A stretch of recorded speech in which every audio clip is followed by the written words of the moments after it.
Good morning and welcome to study time. This is MM Alam and today we are going to study a new poem and the name of the poem is Wind, which has been composed by Subramanya Bharti. And this poem has been translated from the Tamil by A.K. Ramanujan. You can see here. Now before explaining this poem, I would like to briefly introduce this poem. As we all know that wind is a natural phenomenon. So, in this poem, the poet talks to the wind. The power of wind has been described, and the poet says that wind is destructive.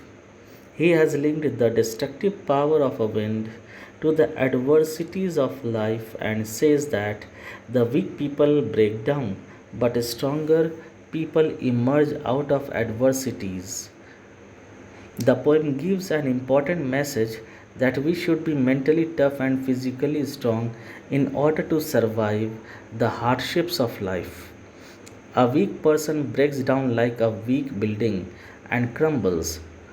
We must make these destructive forces our friends with our strength and determination. Now, let us go through the poem. Wind, come softly, don't break the shutters of the window, don't scatter the papers, don't throw down the books on the shelf. There, look what you did. You threw them all down. You tore the pages of the books, you brought rain again. You are very clever at poking fun at weaklings. Now, see, poking fun. Poking fun means to make fun of someone. Weaklings means a person who is weak. So, in this part, the poet is talking to the wind. He asks the wind to come softly. So, he is saying that the wind should not be very strong, it should be soft and subtle. Then he says that the wind is very powerful, it is destructive. It breaks the shutters of the windows and scatters the papers. When the wind is very powerful, all the books which are kept on the shelf falls down. So here the poet is describing the power of the wind.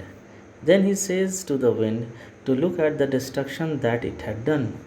Whenever there is a strong wind, all the things that are weak, like small plants, tiny children, etc., they all get scared and they can even fall and get hurt. We can say that in the initial part of the poem, the poet is referring to wind as a young child. He is saying that it should come softly, just like a small child does. In the later part, we come to know that the wind is destructive just like a youth, just like a young boy or a young girl who is full of energy, violence, and destruction. Now, we should continue. Frail crumbling houses, crumbling doors, crumbling rafters, crumbling wood, crumbling bodies, crumbling lives, crumbling hearts. Now, crumbling.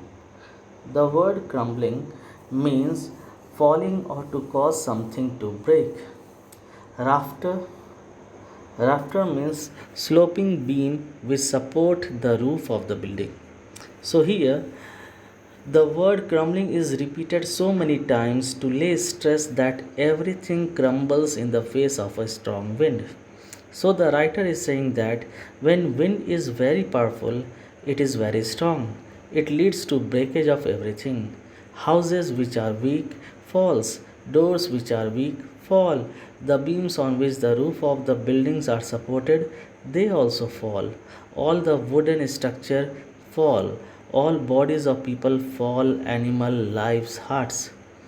So, he is saying that everything crumbles. Everything that is weak reacts by falling down and breaking in the face of adversity.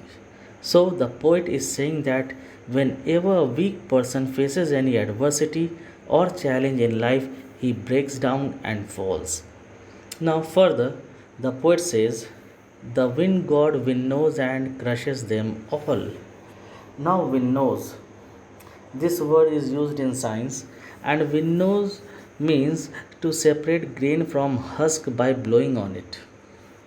So here the poet is addressing to the wind as wind god, and he is saying that the powerful god of wind knows that means that he shifts all the people, and those people who are weak fall down and get crushed.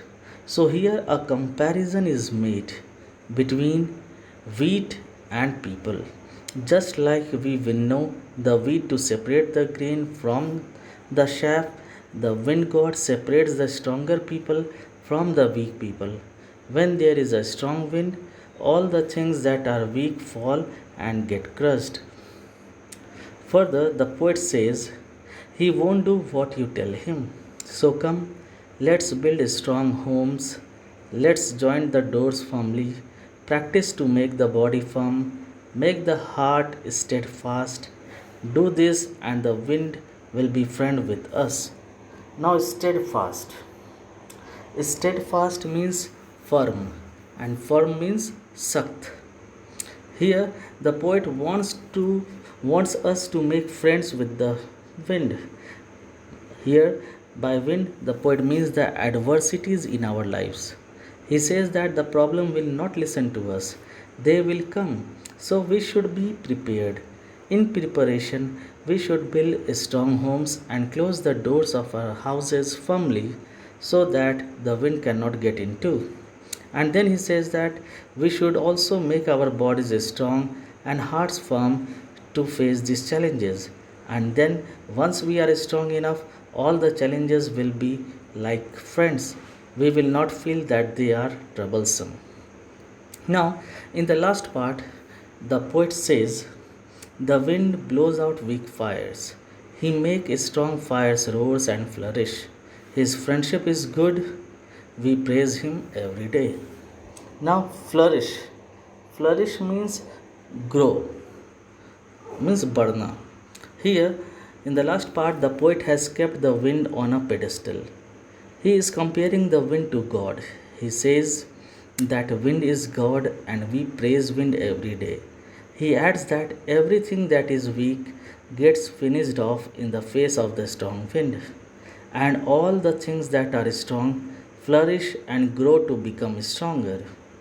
He is giving us a very important message that we should not feel bad that we are facing so many challenges and adversities in life. We should make ourselves physically and mentally strong to face these challenges. And once we are strong enough, we will overcome the challenges, we will become friends with them, and then we will be happy that we had these challenges in our life because they help us become stronger and better. So, I hope you have understood this poem. If you have any doubt, then kindly comment. Remember that this poem has no rhyme scheme, it is an unrhymed verse. So, here the we can say the poetic device is used is personification, because wind is speaking as if it is a live person, and some words have been repeated again and again. For example, we can find crumbling, crumbling, crumbling. So here the poetic device used is repetition. And we can see one more thing, that alliteration has been used, where wind winnows. Here we can see wind winnows. So the poetic device used here is alliteration. And one more is there, that is symbolism, which is not necessary for you to understand, but let me tell you what symbolism is. Symbolism means that the things refer to some other thing. For example, wind is a symbol, it refers to the challenges in life. So wind has been used as a symbolism. I hope you have understood this poem. If you haven't subscribed this channel yet, kindly subscribe and press the bell icon so that you can get further updates. Thank you.